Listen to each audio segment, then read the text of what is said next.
aí, como vocês vão? Sejam muito bem-vindos ao Shine Podcast! O elefantinho da prosperidade. Estamos eu e Diogo aqui, vamos bater um papo hoje sobre empresas familiares. Isso aí, Biel. Você tem alguma perto da sua casa? Certamente. Quer ver como eu provo isso? Segundo a PwC, 90% das empresas brasileiras possuem um perfil familiar. Não, e agora mais ainda, né? Com essa questão da pandemia, muita gente desempregada, todo Sim. mundo começou a tentar... Todo mundo não, boa parte da população começou a empreender. E normalmente é tipo, uma pessoa faz uma coisa, aí o parente já ajuda ela a fazer outra. Sim, todo mundo se vira nos 30, né? Basicamente é o que comanda, né, o Brasil, né? E como é que a gente vê isso? E a importância das empresas familiares. 65% do PIB, elas representam 65% do PIB. E tem um outro dado mais legal. 75% de todos os trabalhadores do país trabalham em uma empresa familiar. Caraca, muita gente, né? É muita coisa. Muita gente. E assim, como é que a gente diferencia uma empresa familiar de uma empresa, vamos dizer assim, podemos dizer, mais profissional? É aquilo, né? A empresa familiar é a empresa que geralmente é a família que toca, já diz a palavra, né? O pai é o dono, a mãe é a dona, e tem os filhos, e tem os irmãos, os tios, né? Coisas que trabalham ali. Basicamente, o corpo diretor da empresa é composto pela família. Né? Nós temos hoje aí uma empresa que ela é semi-familiar, é a famosa Magazine Luiza. Ela Sim. é uma empresa profissional, mas foi fundada pelos familiares, e hoje a maioria da diretoria é composta pela família. Sim. Então, né, você tem a Luísa Trajano e tem agora, se eu não me engano, é o filho dela que está na chefia hoje, né? Como É o CEO. filho? Acho que é o filho, ou é filho ou é sobrinho, não sei se... Não, então é filha, porque acho eu que só... é filho, eu não lembro. agora. acho que é o filho dela mesmo. Depois eu Mas vou assim, ver. tem um corpo diretório que não é composto só pela família dele, o que já é vantagem em relação àquela empresa mais tradicional e de menor porte, que é uma pessoa manda, que foi a pessoa que herdou ou fundou a empresa, e aí ela começa a botar ali os filhos para trabalhar perto, para eles irem Sim. aprendendo o trabalho, Sim. e aí vai passando assim de geração em geração, né? Só para fazer uma coisa aqui, Frederico, filho de Luísa Trajano, assume a diretoria, como atual diretor executivo. Cara, eu acho ela uma pessoa muito sensacional, assim. Espero que o filho dela tenha aprendido bastante com ela, né? Bastante. Mãezona naquela, Que né? a gente tem que se orgulhar, é importante falar isso, porque a gente tem que se orgulhar do empresário no Brasil que consegue não só sobreviver, mas se sobressair nesse ambiente tão hostil Sim. que é o ambiente brasileiro, né? E ter orgulho das nossas empresas, pô, todo mundo fica assim, caraca, a Amazon, Jeff a Bezos. Apple, cara, é legal. A gente tem Mas a empresa gente brasileira tem que- boa, Sim. entendeu? E emprega um monte de gente, fez um monte de coisas beneficentes nessa pandemia aí para ajudar um monte de gente. Então, assim, eu fico muito feliz de ter esse tipo de pessoa empreendendo aqui no Brasil. Sim. Eu fico sempre pensando, né? Se ela Tem fosse um- americana, tava todo mundo... Não, com certeza. Eu fico imaginando, será que se a gente tivesse um Jeff Bezos no Brasil, será que ele seria o Jeff Bezos? Não, aí não. Seria o Steve Jobs? Seria o Steve Jobs? Não, também não. Difícil. Porque a questão deles é tecnologia e aqui... E aqui a gente... Aqui tecnologia a gente tem que... Aqui tecnologia...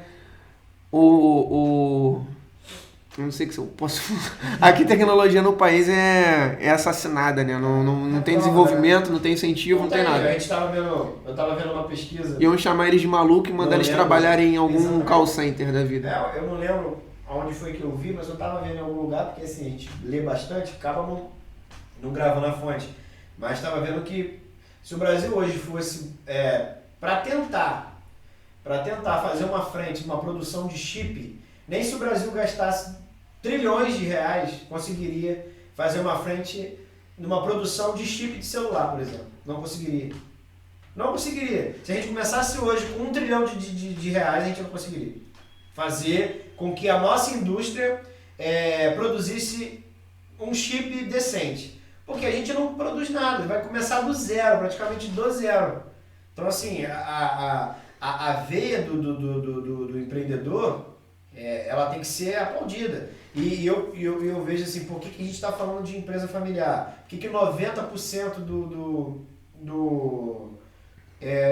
das empresas no Brasil são familiares? Porque, assim, empreender no Brasil já é difícil. Então, o cara, às vezes, ele prefere ter um parente, alguém do lado de confiança, entre aspas, gente, porque pode ter confiança, pode não ter confiança, depende muito do parente que você está vendo, você descobre depois.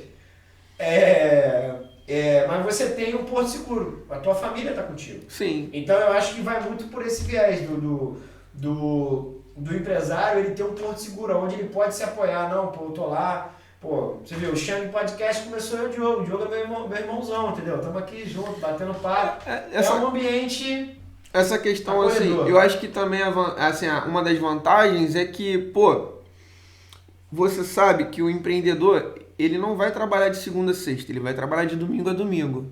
O sonho dele depende daquilo, a sobrevivência da família dele depende daquilo. Se ele tem alguém da família que vive essa realidade, essa pessoa vai se dedicar tanto quanto ele, ou deveria, para poder fazer a coisa dar certo, né? Isso é o que ele sonha, né? Isso é o que se imagina, seria o ideal, né? E a gente está falando dela aqui, que é o topo da cadeia da Magazine Luiza. Hoje é uma empresa... Mas não é a realidade, né? Ela é um ponto fora da curva. A realidade a galera que tá ali na média, né? Como diz o Basta, ela é exceção. A exceção é o exemplo do burro. Porque, tipo assim, o cara, não, meu irmão, não vem com exceção não, porque a gente tá falando aqui da regra. Ela não é a regra. A regra não é essa. A regra é o cara que levanta a porta da loja ali dele, tem uma loja, e ele vai tentar batalhar o pão dele ali do dia. Cada dia, isso aí. Ela não o Taleb, inclusive... Semanas para trás o Diogo fez aniversário e eu presenteei ele com o livro do Taleb. E o Taleb fala muito isso, que às vezes você olha pro empresário, ou você olha para uma pessoa de sucesso, seja empresário, artista e tal, muito do que ele tem ali conta mais com a sorte do que da própria, vamos dizer assim, da competência dele, a própria competência dele. Muita coisa ele tem, foi a sorte. Foi sorte. Que apareceu pra ele, entendeu? A gente tem aí vários, aí, pô, o nome Ford. Ford ganhou sucesso. Cara, foi mais pela sorte do que pelo Ford realmente. Porque antes do Ford, muita gente já tinha feito. O Ford pegou, produziu em massa e conseguiu continuar aquela produção. Então, mais por conta ele foi competente? Foi, mas quantos carros existiam antes dele? Porque o Ford não inventou o carro. Uhum. Ele inventou a produção em massa. Sim. Mas ele não inventou o carro. Entendeu? Então, assim, uniu fatores com o conhecimento que ele tinha sobre linha de montagem, né, que já vinha na coisa. Então, assim, foi mais por conta da sorte do que falar assim, não, o cara foi super competente e criou aquilo ali. Entendeu? A questão de escolha, a Amazon, por exemplo, a gente já realmente, uma coisa que estava vendo que voltando até, por que eu estou falando isso? Se você ler o livro do Taleb, numa parte que ele fala sobre o viés do fracasso. Se você analisar, vamos pegar o Ford, o Bezos e a Luiza Trajano, você vai ver que eles têm traços em comuns. Só que se você pegar o cemitério dos fracassados, você vai ver que muita gente que fracassou tem os mesmos traços. Só que essa galera nunca vai aparecer, irmão. Sim.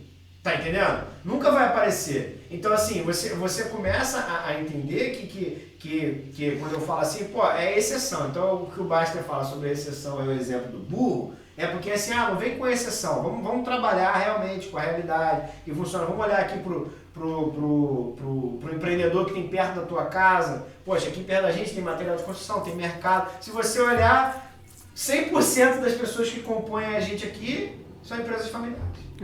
E aí essa galera, o que acontece? É uma galera que ou o pai ou o avô começou um comércio, começou alguma coisa e elas herdaram isso e tentam passar para o filho, né, para as próximas gerações. E isso é bom, tem alguns pontos positivos, mas tem as armadilhas, né, de fazer isso. Por quê? O teu... Tem as pegadinhas. né? Porque assim, o teu sonho ou o sonho do teu pai pode não ser o mesmo que o seu, pode não ser o mesmo que o teu filho. Sim. Então assim, você pode ter aptidão para uma coisa e o teu filho não tem, né? Sim. E aí que mora um dos perigos, né? Um dos perigos das empresas familiares é essa questão do nepotismo e da sucessão, né? Sim. Esse é um dos problemas clássicos, né? Tem até aqui dizendo nessa própria pesquisa que você falou sobre sucessão, que 72% dessas empresas não tem um plano de sucessão.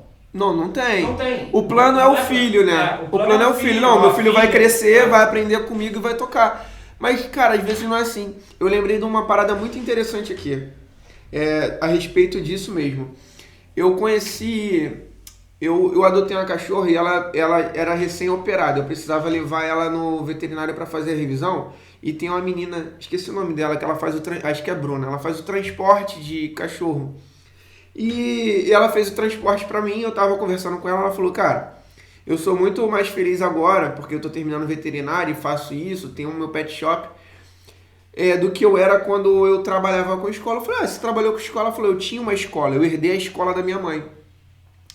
Mas assim, o problema não eram os alunos, o problema eram os pais dos alunos, como a educação vem caminhando, como os pais enxergam o que as escolas têm que fazer pelos seus filhos, e não é bem isso. E eu ganhava mais dinheiro, mas eu era mais infeliz. Quando eu decidi vender a escola para poder viver uma coisa que eu gostava e queria, um monte de gente me criticou. Mas hoje eu vivo mais tranquilo, sou mais feliz, ganho um pouquinho menos. Mas aí tu vê, né? Ela fez pedagogia, a mãe dela meio que preparou ela, assim, tava encaminhando ela, né, cara? Mas ela não tinha aptidão para aquilo, não era o que ela queria. E aí quando aconteceu dela herdar a empresa, ela herdou a empresa, viveu da empresa o quanto ela precisava para poder começar a realizar o outro sonho dela, e depois ela vendeu a empresa para poder ser feliz. Então assim, aquela escola, entre aspas, né, familiar, aquela empresa familiar meio que morreu na geração dela. Porque, desculpa, não era uma coisa que ela queria, né? E esse é um exemplo de sucessão, assim, de nepotismo, porque de repente você tem uma empresa, ou o seu pai tem, e de repente tem um funcionário super talentoso que gosta de viver aquilo e que não vai ter oportunidade porque o dono da empresa acredita que vai ser melhor se o filho assumir, por exemplo. E às vezes o filho não tá nem aí para a empresa, né? Tá lá pegando dinheirinho da empresa para poder pagar as contas, viver a vida dele, mas o sonho do filho é outra coisa. E muitas das vezes... Mas assim, cada um nasce com a cabeça, né, cara, também. Às vezes você tem acontece muito no ramo também, a gente vê, né, no ramo que eu atuei por alguns anos, que é do advogado, né? Às vezes o pai tem um escritório... Caraca! Não, aqui no Brasil é advogado e médico, né? Exatamente. O pai tem um escritório, aí o escritório já tá ali e tal, e ele tá querendo se aposentar, mas ele está esperando o filho se formar. Aí, às vezes, o filho não quer aquilo, ele não quer seguir aquela carreira, ele quer fazer qualquer outra coisa. E aí, a gente esbarra em uma outra coisa que você acaba transformando num profissional frustrado, que vai fazer um atendimento frustrante. Não vai ser tão bom quanto o pai seria. O pai vai deixar o cliente em maus lençóis, né? Seja médico ou advogado, ou qualquer outra sucessão que possa acontecer. E aí você começa uma cadeia de problemas, né? Você começa uma cadeia de problemas, desde da diretoria até a coisa. E ainda tem um outro problema também, que eu costumo ver e acontece. Às vezes o pai ele é frustrado em viver no comércio e ele quer que o filho dele seja um profissional, médico, advogado, dentista, economista, sei lá o que ele quer que o filho seja.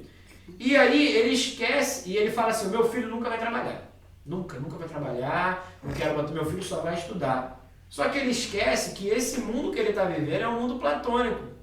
Que, é o mundo dos sonhos dele. Eu vou trabalhar, meu filho vai se formar, vai ser um puta de um profissional na carreira dele e eu vou viver bem. Só que 90% das chances acontece ao contrário. O menino se forma, não arruma consegue nada. arrumar nada e ele vai parar no comércio do pai. Só que ele passou a vida inteira sem conhecer como é que funciona o E aí a comércio, gente já como é tem que mais funciona a empresa. um dos problemas aqui de ter empresa familiar, que é a falta de experiência de quem vai assumir, né? Exatamente. E aí assume, e aí começa a dar o quê? Um monte de problema com os funcionários que já estão lá. Porque e aí mora um problema interessante. Eu trabalhei com muitas escolas e era muito visível isso, né? Porque quando uma geração seguinte vem assumir sem essa experiência e você tem um corpo de funcionários lá que entende como o negócio funciona, sabe como as coisas andam, sabe lidar com os problemas que acontecem no dia a dia, tem as soluções meio que pré-programadas para aquele problema, aí você vem alguém que não tem experiência, não tem vivência e que tem o poder de tomar decisão. Aí que dá ruim. Juntou tudo num coisa pra criar um que a gente chama de cisne negro, né? Dá merda! Apareceu! Porque aí o cara vai tomar a decisão de acordo com o que ele acha certo e às vezes a decisão é completamente equivocada. O funcionário que tem conhecimento fica chateado porque ele não foi ouvido e a solução dele era melhor e vira uma bola de neve, né? Eu mando, você obedece, aí o cara obedece, mas não é a melhor decisão, a empresa começa a ficar mal das pernas, né? Começa a ter prejuízo financeiro. Cara, entende. Toda decisão errada, todo tempo que você perde para tomar uma decisão é dinheiro que você perde dentro da empresa. E aí, às vezes é um dinheiro que vai sendo, a soma desse dinheiro se torna um bolo grande. Você deixa de ganhar. Né?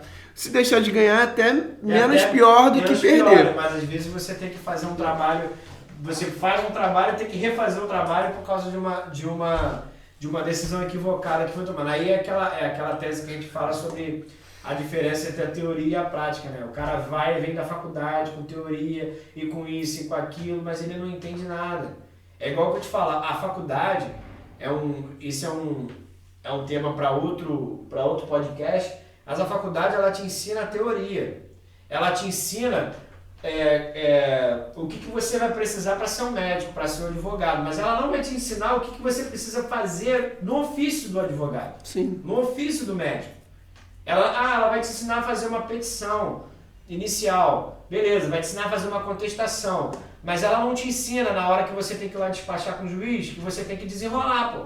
Você tem que falar, você tem que defender o teu cliente, você tem que brigar por ele. Ela não te ensina que você tem que... Às vezes você, para conseguir uma audiência, você tem que fazer a petição no escritório e ir até o fórum no mesmo momento para despachar com o juiz. E é muito louco, porque uma hora o cara tá falando com o juiz, na outra hora ele tá falando com uma pessoa que às vezes não tem nenhum ensino fundamental completo. Exatamente. Isso acontece. E o cara tem que saber falar com todo mundo. Você acabou de personificar as juntas que existem, juntas de tributário, de administrativo, aqui no Rio de Janeiro. E às vezes você chega lá para falar sobre direito e quem tá lá, o cara que vai cuidar de tributário contigo, a faculdade que ele fez foi história, irmão. Ele não entende nada do processo administrativo, tributário, administrativo público, administrativo que acontece. Qualquer administrativo que tiver, ele não sabe. Ele está numa junta porque ele passou no concurso da prefeitura ou do governo do estado, né, independente. Ele passou no coisa e foi para lá, colocaram ele lá. E aí você tem que explicar pro cara como é que funciona um processo administrativo. E ele não sabe. É culpa dele? Não, é culpa de quem colocou ele lá. Mas não é culpa dele. Então, assim, você acaba tendo que fazer. Isso a faculdade não vai te ensinar. Ela não vai te ensinar. Ela vai dizer que o tributo é X, é isso e aquilo, mas ela não vai te ensinar o dia a dia. Os caminhos que você tem que fazer. Que você vai lá, muitas coisas que você aprende na teoria, né? Quando você chega na prática é totalmente diferente. Você chega lá, tem a praxe de fazer, você vai para um trabalhista, pô, tá lá, você tem que fazer petição, contestação, tal, não sei o quê. Mas a faculdade não te ensina a fazer uma coisa. Entendeu? Não te ensina a fazer uma coisa. Então, assim, esse tipo de vivência, que aí é onde a gente parou nisso, é que vem, a pessoa não tem essa vivência, e aí o pai pega o bonitão lá, a bonitona e, pum, coloca aqui. Ó, ele agora é o chefe. Ele que manda. Tchau, rapaziada, tô indo embora, vocês se virem aí. E aí é quando muitas empresas aí entram em dificuldade, né? O cara não consegue dar conta do trabalho, aí a gente tende a culpar todo mundo, menos assumir a responsabilidade das coisas, exatamente. Né? Ó, se ele colocar o filho na parte que eu digo, um filho que não tem experiência, colocar numa parte operacional, até vai bem. Agora, se pegar o cara e colocar para fazer financeiro e não tem experiência nenhuma, a empresa quebra, irmão. A empresa quebra. Porque o financeiro é um das, vamos dizer assim, é o coração da empresa mesmo, é ele que dita.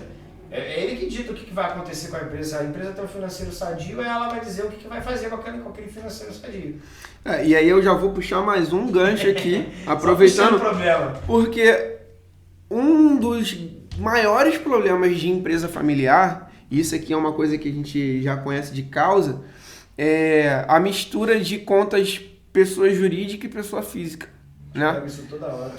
A gente já sabe que uma pessoa que controla bem os gastos pessoais, ela vai controlar bem os gastos da empresa.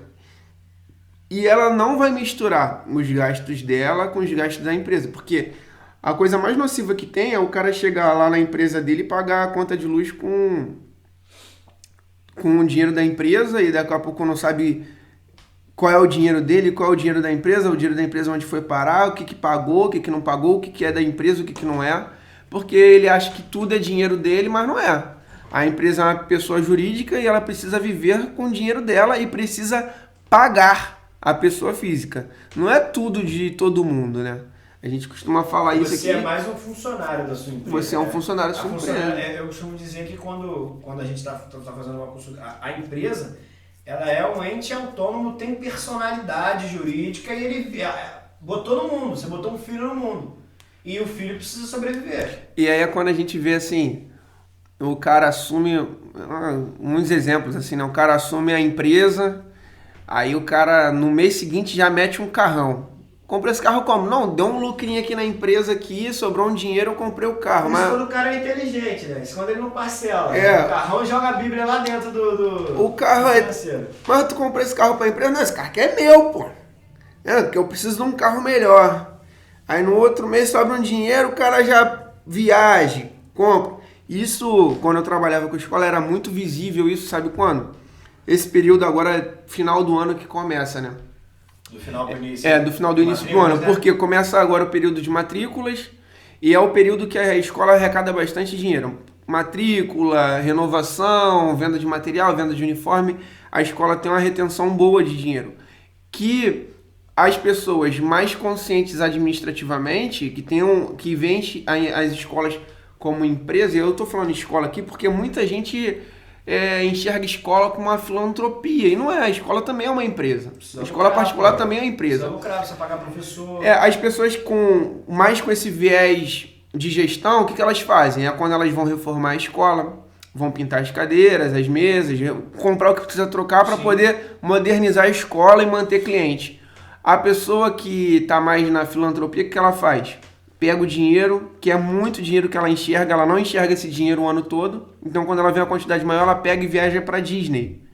E aí, às vezes tu vê um diretor de escola em janeiro e fevereiro falando que não tem dinheiro para poder pagar os seus fornecedores. Por quê? Porque em janeiro estava viajando com dinheiro que deveria estar pagando os fornecedores. Mas as escolas bem organizadas e bem estruturadas, não. Os caras conseguem se manter o ano todo bem regular ali, porque os caras se programam para tudo. O cara não mistura o dinheiro dele com o dinheiro da escola. Não, cara, esse termo é excelente. Ele não rouba da escola. Engraçado que uma vez... Ele não bota no bolso, né, o coisa, né? Ele enxerga, na verdade, a empresa dele como um negócio sazonal, né? Que você tem os picos de coisa. Você tem um pico bem grande de venda no início, mas você... A linha fica linear, vamos dizer assim, né? Dá um pico e ela fica linear. E esse pico, ele acompanha os gastos, porque chega no final do ano, você tem que renovar a estrutura você tem que pintar uma parede, porque aquela parede foi o ano todo. A cadeira que você precisa consertar. O aluno quebrou. Você precisa fazer manutenção da escola que você não consegue fazer durante o ano, né? Sim, eu lembrei agora da sazonalidade, né? Eu tinha um amigo que ele tinha algumas lojas da Cacau Show e ele tinha uma venda espetacular na Páscoa e no Natal. Mas o resto do ano, parceiro, era catando milho. Catava milho o ano inteiro. E aí o cara começou a a ver que não estava dando certo. E ele me procurou e falou, pô, preciso de uma ajuda aqui. Eu falei, cara, o teu negócio é altamente sazonal. Você precisa começar a se programar para você viver o ano inteiro. Você tem que pegar onde foram os seus 2 picos, olhar os meses que você tem para frente, né? Criar uma média e saber qual é a média que você pode usar durante o ano. Não é você, vende 1 milhão aqui, porra, no outro mês eu torro 1 milhão, só que no outro mês tu vende 100 mil, pô. Então como é que você vai viver com essa linha?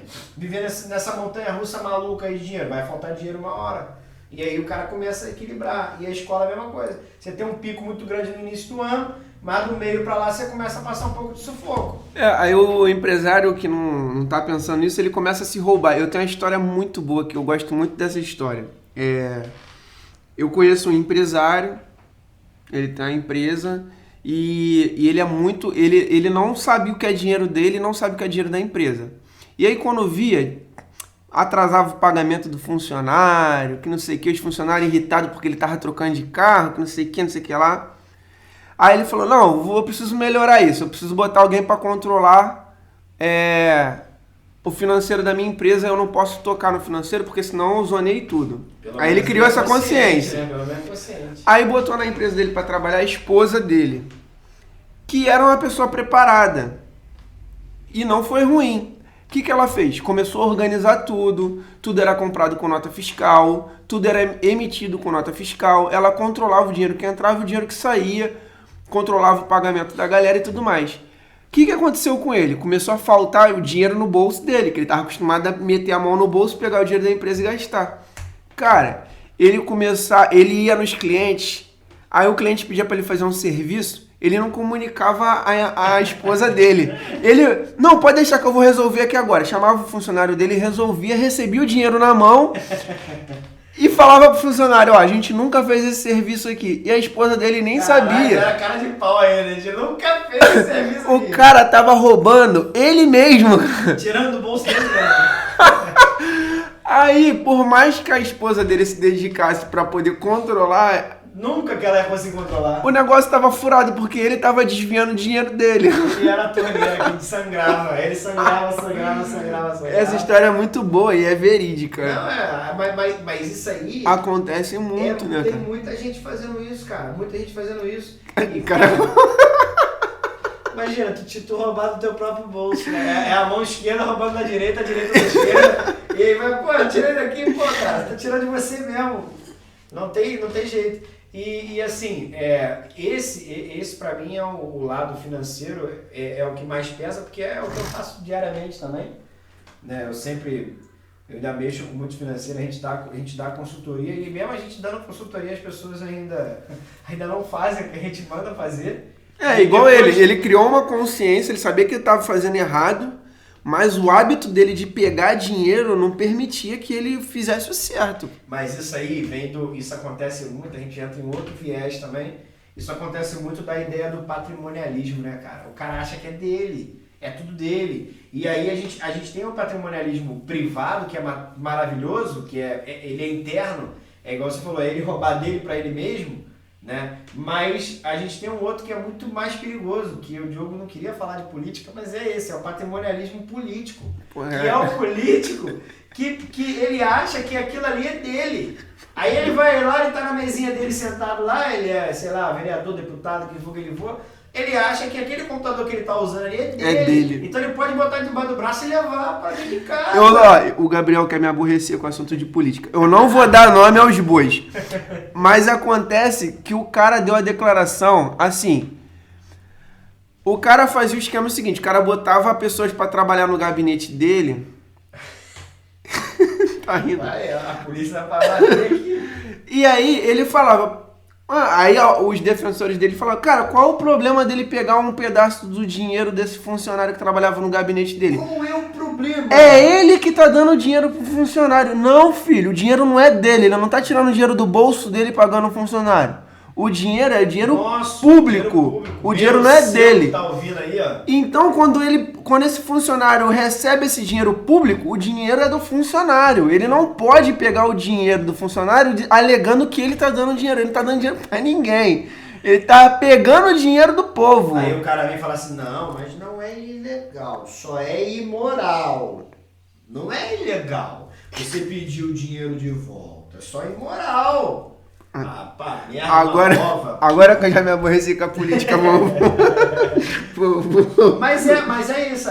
Esse problema do patrimonialismo, né, cara? Você vai remontar aí acontecimentos históricos que você vai ver que isso é realidade. O cara acha que aquilo ali é dele. Aí ele acha que tem uma TV lá, a TV da casa dele queimou, ele pode pegar a TV do gabinete e levar pra casa dele. É.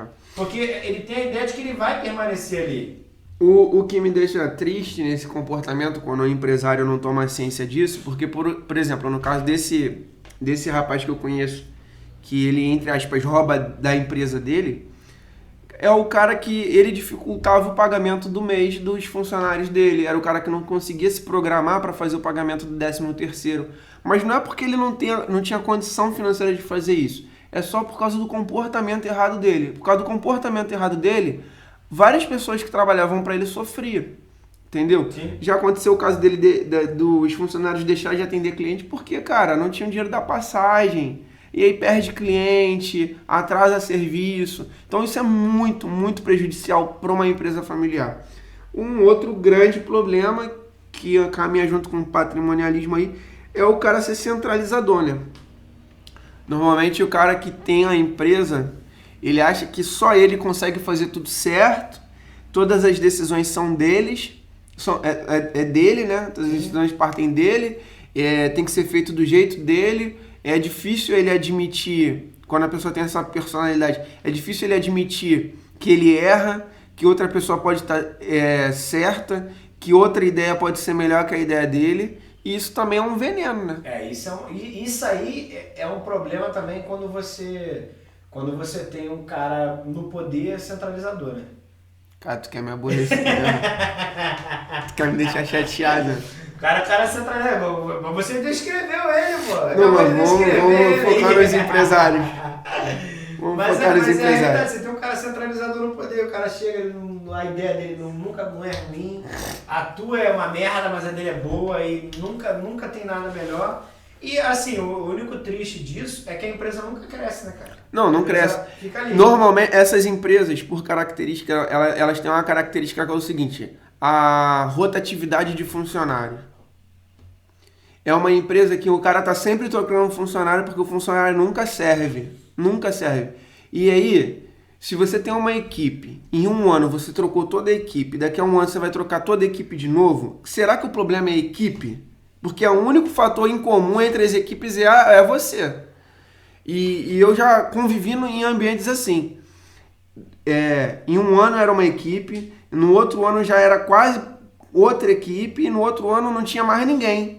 No terceiro ano não tinha mais ninguém do primeiro ano. Né? Era só o dono da empresa. Era só o dono da empresa. E aí você vê, será que, mais de 150 funcionários estão errados? Será que... E assim, já vou deixar uma paulada aqui. Se tem 150 funcionários errados de fato, você precisa contratar melhor. O erro também é seu, tá? Se você só contrata pessoas ruins, o erro na contratação é seu. Você que está contratando errado. E se não for ruim, você tem outro problema. É você tomando decisões ruins. Mas o que acontece? O cara não admitia a ideia. Não, você é cargo de confiança, você pode dar uma ideia. Você dava a ideia? Não, essa tua ideia não é boa, não. E se tua ideia fosse boa de verdade, ela morria por 2 semanas, depois ele aparecia e falava: cara, eu tive uma ideia aqui. Genial. Que é muito boa. Genial. Eu não te plagiei, não é. A tua ideia é X, a minha é X,Y. E quando você fala pro cara uma coisa contrária ao que ele quer ouvir, que é a vontade que ele quer fazer de fato, ele acha que você tá contra ele. E não é, cara.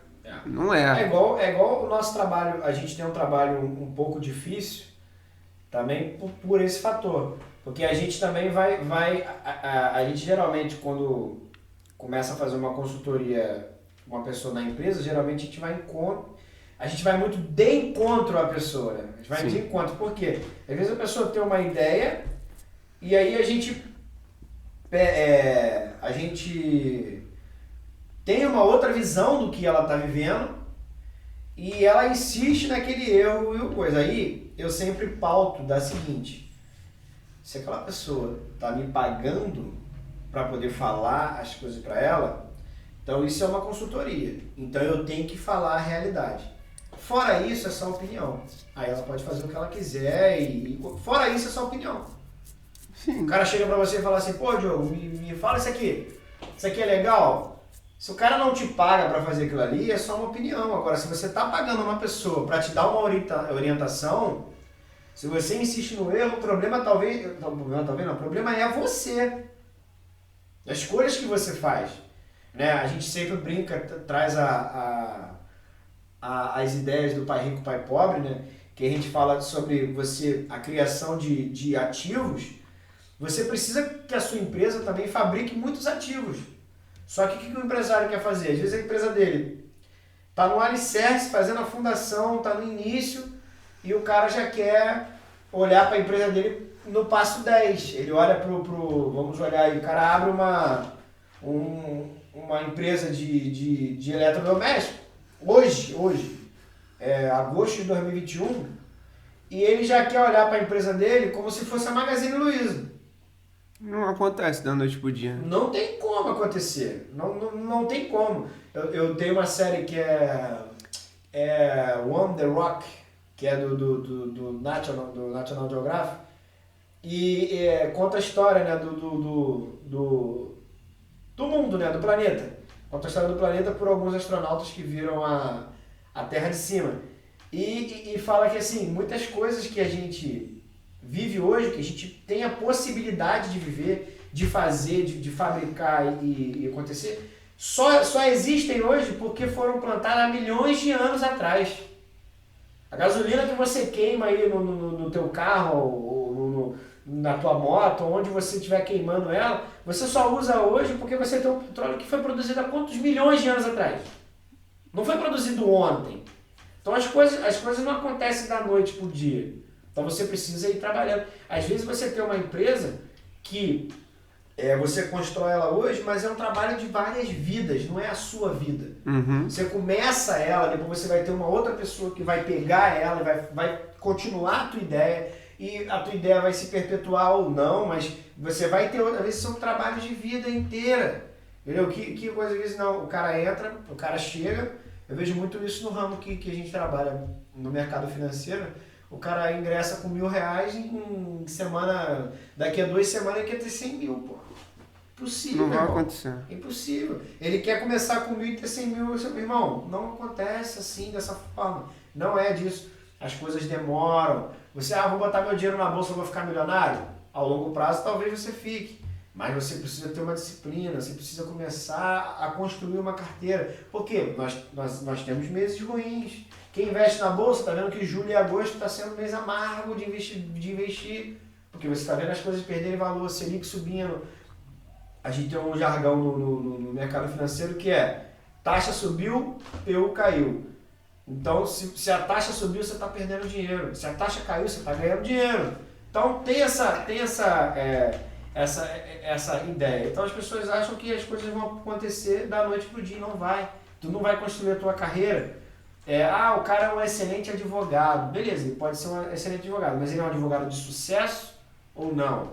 Então, o que a gente estava falando sobre isso, assim, sobre você querer as coisas do dia pra noite. Tem casos de empresa, e aí você tem que procurar o ponto de equilíbrio da tua empresa, porque talvez você não precise crescer.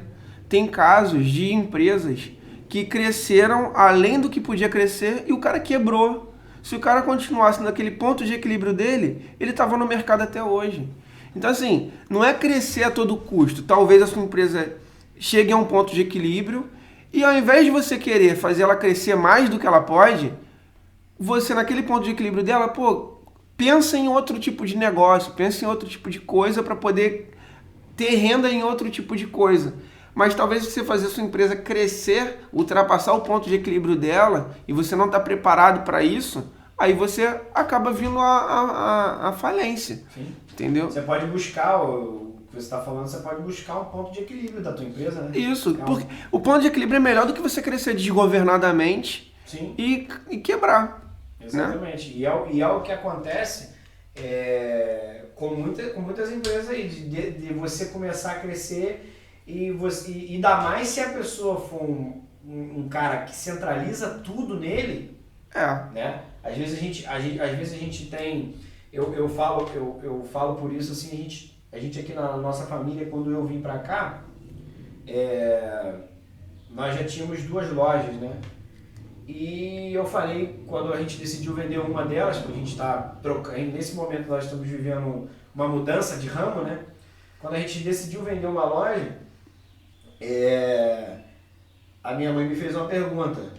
Pô, você acha que vai impactar em alguma coisa? Eu falei, não, mãe, a gente vai viver da mesma forma. E assim, nós vendemos em 2017.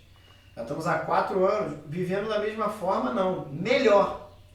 Porque tem mais assim, qualidade agora. Mais qualidade de vida. Você diminuiu a quantidade de horas trabalhadas, você concentrou numa loja só, né? Você diminuiu a quantidade trabalhada, eu saí para fazer outras coisas.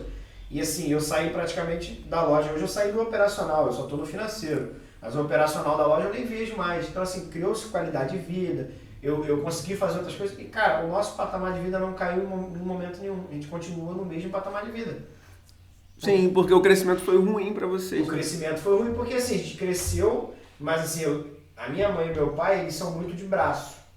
Então eles têm que estar no local para a coisa funcionar, eles gostam disso. Já eu e meu irmão, a gente já não é assim. Eu já tenho braços lá, já tenho pessoas lá que eu posso deixar para controlar. Então, quando eu deixei uma pessoa em uma loja que eu não perdi a coisa, eu fui fazer outras coisas. Mas eu tenho lá. Eu não perco eles de vista, mas eles estão lá trabalhando. A gente está aqui gravando o podcast e a loja está funcionando.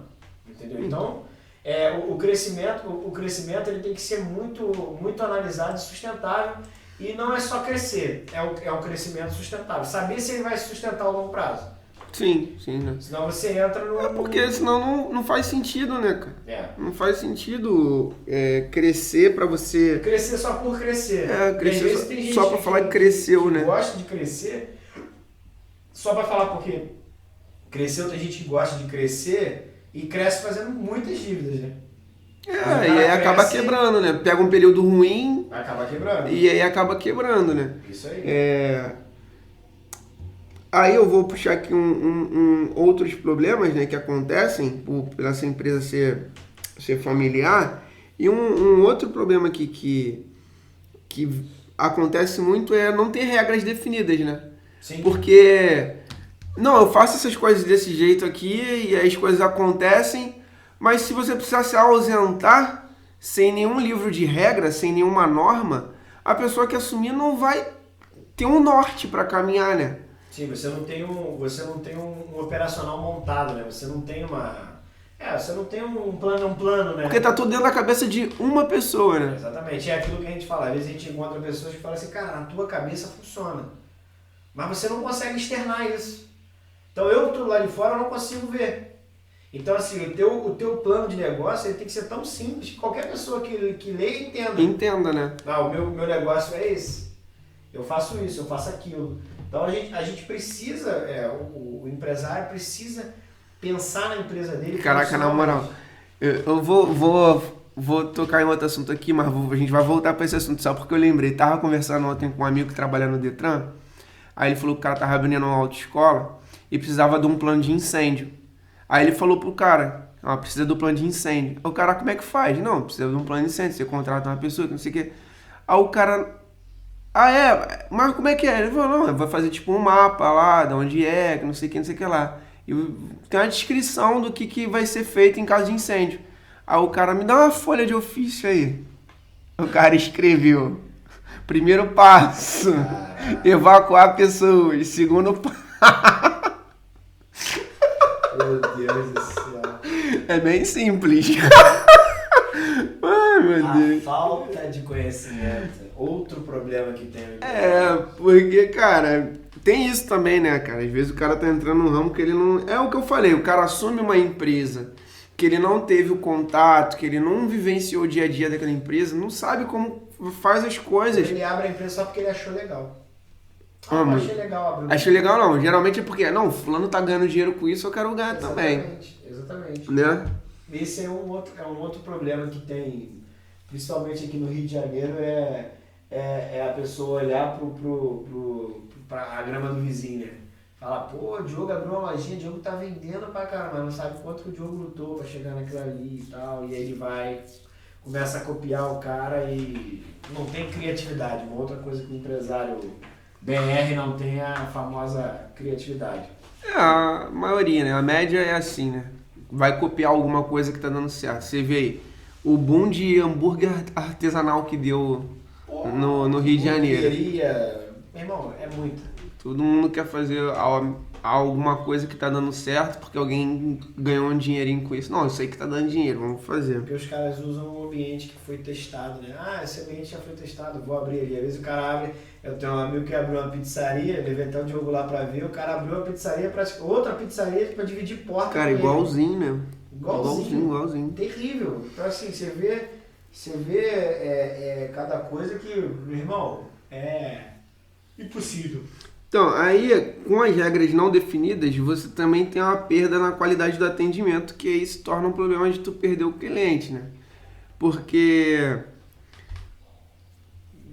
já ouvi situação de cliente de determinados lugares que fala assim, cara, quando era o pai que me atendia era uma coisa, aí agora o filho assumiu lá, mano, eu sou tratado igual lixo. Isso acontece. Muito.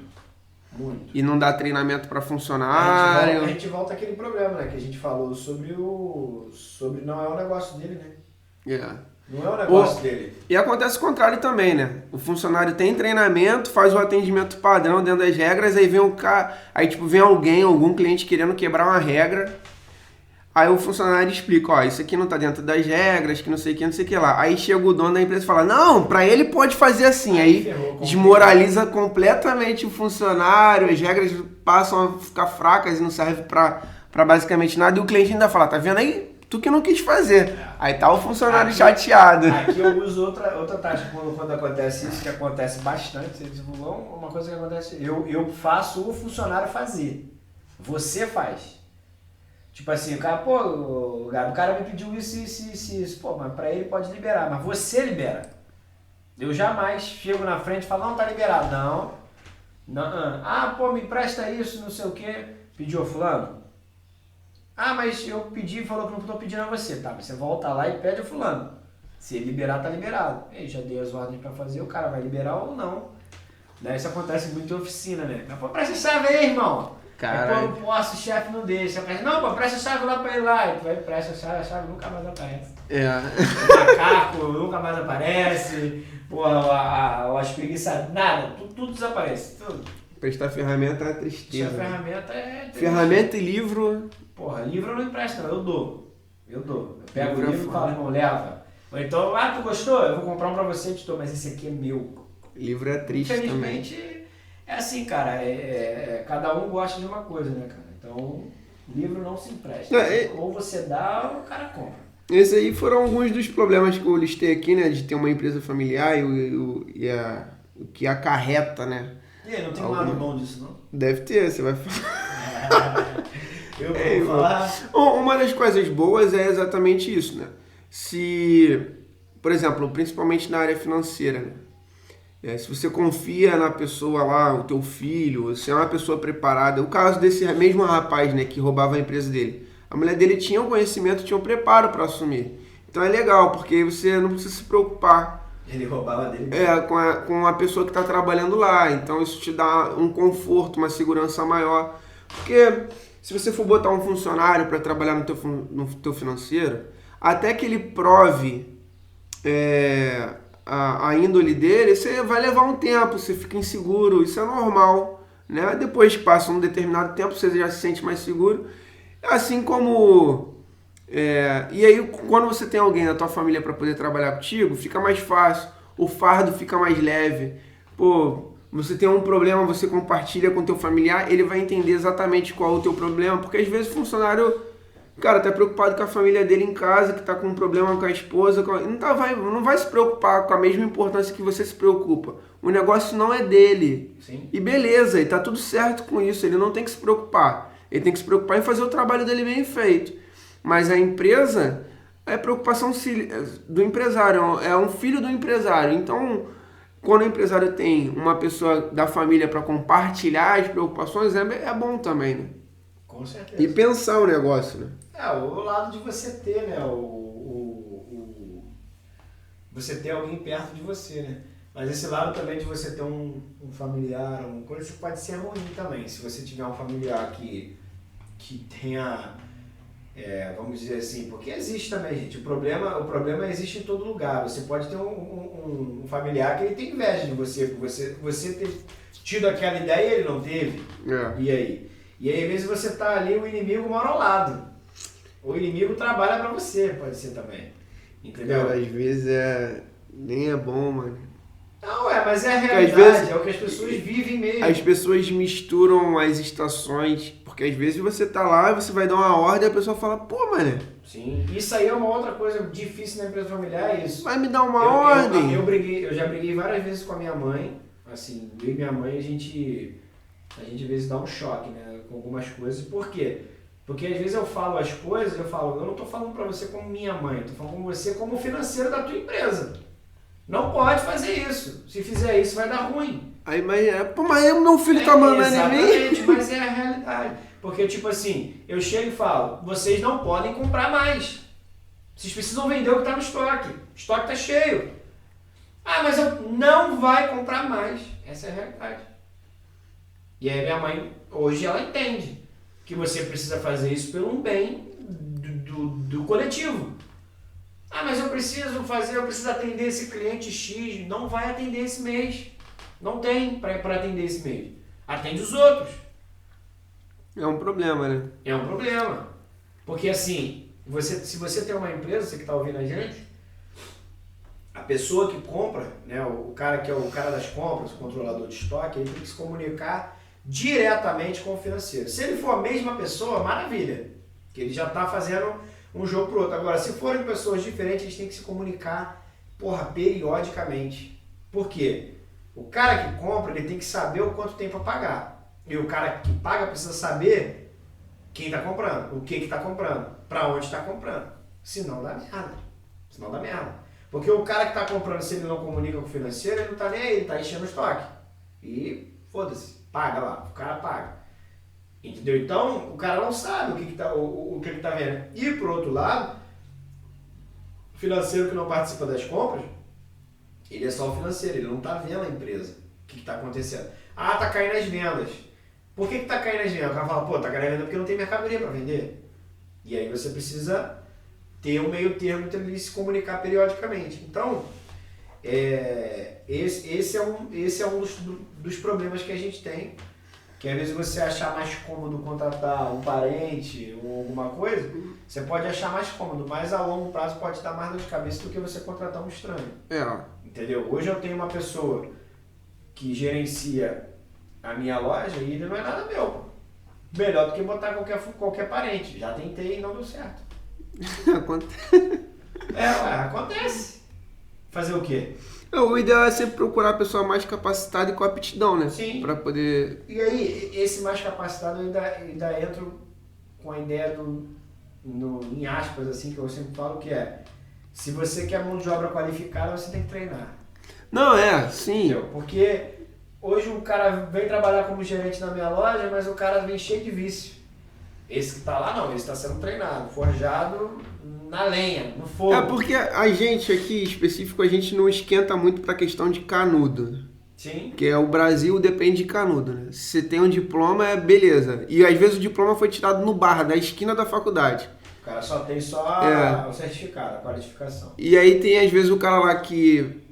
Aí é isso que... Esse é um problema também. Aí o cara fala assim, não, vou botar meu filho pra administrar porque ele é um administrador, ele é formado na faculdade. O cara passou a faculdade toda colando e no bar.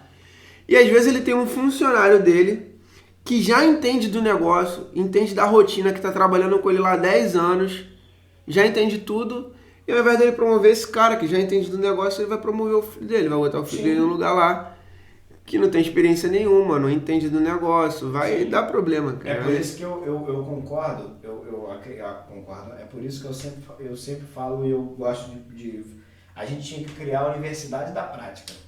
Em vez de ser a universidade da teoria, a gente tinha que criar uma universidade da prática. Isso vai ser um tema de um outro podcast que a gente vai fazer. Tem que ter uma universidade da prática, cara. O cara precisa conhecer como que é aquela profissão na prática, sim, como que ele tem ali, para que não aconteça isso aí. O cara vai se formar no bar. Por quê? Ele às vezes está sendo formado ali, no bar, porque ele não suporta ver aquela merda que está acontecendo lá. Que ele não sabe o que ele vai enfrentar, às vezes ele está ali forçado, ele está ali porque o pai é advogado, ele está ali porque o pai é médico, está ali porque o pai é engenheiro, está ali porque tem alguém pagando, que acontece também. Às vezes o cara está numa empresa, numa coisa, o RH fala, não, eu preciso de um funcionário, um contador. Aí o cara vai fazer contabilidade. O cara nem gosta de contabilidade, ele está fazendo porque a empresa está pagando. Isso acontece não com faculdade, mas acontece muito com pós-graduação. Às vezes o cara é advogado e o escritório precisa de um especialista em direito civil.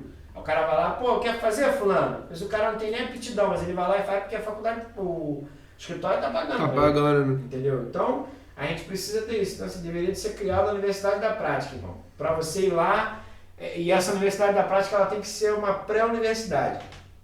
Tipo assim, o cara tá no colegial, entre o colegial e a faculdade, ele tem que ser obrigado a passar pela Universidade da Prática. Para ele poder ter uma ideia de mais ou menos em que mundo que ele vai viver. E aí essa Universidade da Prática tinha que encaminhar ele para algum lugar. Tipo, para ele, não a própria universidade ali, vai estudar ali. Mas, por exemplo, ter um convênio com o escritório. Pô, deixa o cara estagiar contigo aí uns 6 meses para ele saber como é que é a advocacia. Deixa ele estagiar contigo aí para como é que é a medicina, para ele depois não saber. Às vezes o cara tá fazendo medicina e tem medo de sangue, irmão. Não sei, acontece, porra. Eu conheço uma médica que não passou pela emergência. Aí, pois é isso. E assim, eu fico com um pouco de dificuldade de entender na verdade eu entendo, mas é porque eu acho que é muito limitada essa visão. A maioria das empresas fala, quero uma pessoa para esse cargo, essa pessoa tem que ter esse tanto de experiência aqui. Aí acontece isso, a pessoa às vezes tem um monte de experiência, mas vem cheio de vício. Por que não pega uma pessoa que não tem... Aí que acontece? Contrata essa pessoa cheia de vício, essa pessoa fica na empresa um tempo, depois ela sai. Porque a empresa não é o perfil da empresa. Aí ela sai, a empresa tem que contratar de novo. E a empresa já perdeu esse tempo aqui. A empresa prefere fazer esse caminho ao invés de pegar uma pessoa sem experiência, dar o treinamento para essa pessoa, para fazer um funcionário da casa, e aí essa pessoa, quando ela adquirir a experiência, ela já está no formato que a empresa quer. Mas as empresas acham que isso é uma perda de tempo. Treinar os funcionários é a perda de tempo. Sim. Eu ouvi isso muito na minha casa. Só que isso, para mim, é muito limitado, porque aqui você está olhando o retrato. De imediato, para hoje, você ter alguém com experiência vai te dar uma vantagem. Mas no longo prazo, em questão financeira, é muito melhor você pegar alguém que não teve contato com nada, você vai ensinar ele do zero. E você ensina ele. Mão de obra qualificada você treina. E isso que você falou, eu ouvi muito dentro da minha casa. Meu pai e minha mãe falavam assim, não, a gente não tem mais tempo para treinar as pessoas, eu quero a pessoa pronta. Então nunca vai ter. Só que assim, por que minha mãe e meu pai falavam muito isso? Porque a gente vive numa sociedade que é imediatista, a gente precisa das coisas prontas. Cara, a gente não tem tempo mais, a gente vive na velocidade aí, caraca, meu irmão, você pega aí, eu quando viajo pro interior, eu falo, caraca, você vive muito devagar aqui. E quando o cara vem do interior pra cá, ele fala, caraca, como é que vocês conseguem viver nessa velocidade? Entendeu? Então assim, tudo aqui é muito rápido, você vai ali, no mesmo dia você tá num canto, você tá no outro, e você tá rodando, fazendo isso, fazendo aquilo, é uma loucura aí, realmente. Não sobra tempo de você pegar uma pessoa, sentar com ela, passar, ensinar aquilo ali, ó. Eu tenho esse menino que tá lá gerenciando a loja, eu trato ele de uma forma assim, que ele tá aprendendo. A primeira vez, se ele cometeu um erro, e eu nunca passei por aquilo ali com ele, eu vou lá, explico, ensino. Na segunda vez eu falo, já te ensinei, isso aí. E na terceira vez, aí é a bronca. Então eu tenho uma linha que eu sigo com ele. Por quê? Eu estou treinando ele. Então tem coisas, e não adianta, gente, não adianta falar assim, você não fez um treinamento com ele? Fiz, Mas não adianta, um treinamento de 2 meses, 3 meses, você não ensina tudo o que acontece. Não, você não consegue passar pra ele em 2 meses que você tá vivendo há 10 anos, 15 anos. Você não consegue, porque são coisas que aparecem, aí vai fazendo e você vai... Então assim, você vai aprendendo e ó, muita coisa já pegou. Tipo, você chega assim, ó, esse vendedor aí, ó, quando chega assim assado, isso aí é só barulho. O cara tá fazendo barulho, mas depois que ele te vender, ele vai embora e nunca mais aparece. Caiu na primeira, mas na segunda ele já não cai. Porque ele já sabe que vai caminhando. Então assim, a gente tem uma linha de pensamento diferente do que tem o meu pai. Meu pai já não tem paciência. Na primeira que o cara erra, ele nem ensinou, ele já solta a marreta em cima do cara. É brau, filha da mãe, blá, blá. Não é assim, entendeu? Não é assim. Por quê? A gente quer a pessoa pronta. E a empresa familiar. E aí, às vezes, você prefere treinar um parente teu do que uma pessoa que você não conhece. Mas olha, experiência própria. Treina quem você não conhece. Os parentes agora tudo bolado com a gente. Pois é, mas treina quem você não conhece. Essa é a realidade. Porque o parente uma hora vai falar assim, não, mas eu sou parente. Vai querer dar carteirada, fala né? assim comigo. Não, porra, sou parente. Entendeu? E não é As assim. pessoas não sabem separar, né, cara? Não sabem. E assim, o profissional do pessoal. Exatamente. E assim, tem muita gente que é muito emocional. Eu falo pra vocês, eu já fui emocional. Só que a gente vai aprendendo. A gente vai aprendendo. Quando você começa a ter o lado mais profissional, você vai passando a entender das coisas, você vai vendo que você não pode ser mais emocional. Você está falando uma coisa com a pessoa ali, você tem que olhar para o trabalho. O trabalho está feito? Não, não está feito. Então o cara está chamando a minha atenção porque o trabalho não está feito. Não é o Gabriel que está chamando a atenção do Diogo e o Diogo é meu amigo, é meu irmão. Não estou chamando. Eu estou perguntando, Diogo, o trabalho está pronto? Não está pronto o trabalho. Porra, por que o trabalho não está pronto, Diogo? Eu não estou falando com o Diogo, meu amigo. Estou falando com o Diogo, meu sócio, meu parceiro, meu colega de trabalho. Estou falando com isso. Então é isso que eu sempre falo para as pessoas. Então eu entendo muito. Eu tenho muito problema com o Daniel, com o meu irmão, por causa disso. Porque às vezes eu sou um pouco mais duro com ele. E ele fala, pô, mas tu não tô falando com o Daniel, meu irmão. O Daniel, meu irmão, eu amo, porra. É o cara que tá ali, ele, pô, tem as minhas sobrinhas. Eu amo eles de paixão, mas no trabalho, irmão, é trabalho. A gente precisa entregar, pô. Prometer um negócio pro cliente, tem que entregar. Isso é muito complicado mesmo. E para você funcionário, eu vou deixar uma dica de ouro aqui. Essa dica de ouro, anota. Se o teu patrão falar que você é filho dele, procura outro emprego. Sai correndo. Filho, vem cá, quero conversar com você. Foge, não dá certo. Corre dele que vai dar merda. Vai dar merda. Mas é isso aí, Biel. Vai dar merda. Assim, entendeu? Então, galera, é isso aí. Esse é o nosso podcast. E galera, foi muito bom ter batido esse papo aí com vocês. Espero que a gente consiga contribuir, né, em alguma coisa. E assim, a gente quer muito que vocês debatam com a gente, conversem com a gente, manda aí uma mensagem. Em breve nós estaremos ao vivo. Vamos fazer um bate-papo ao vivo, conversar com vocês ao vivo. E aí a gente vai poder discutir. E se você tiver alguma sugestão, pode mandar uma sugestão de tema aí lá no nosso Instagram. Vamos colocar no Facebook também algumas sugestões de tema. A gente já tem alguns podcasts gravados aí, busca lá os outros podcasts, ouve, comenta, compartilha com a galera aí, tá? E faz isso, manda sugestão pra gente. E em breve a gente vamos ter também vídeos, porque a gente não tem vídeos agora, porque a gente tá nesse... Porque você ainda não compartilhou esse podcast com mais 10 pessoas que vão compartilhar com mais 10 e vão montar um esquema de pirâmide maneiro. Que esse esquema de pirâmide é legal. O marketing multinível, vocês vão vender o Shine Podcast. Rapaziada, um abraço, fiquem com Deus. Salve, molecada!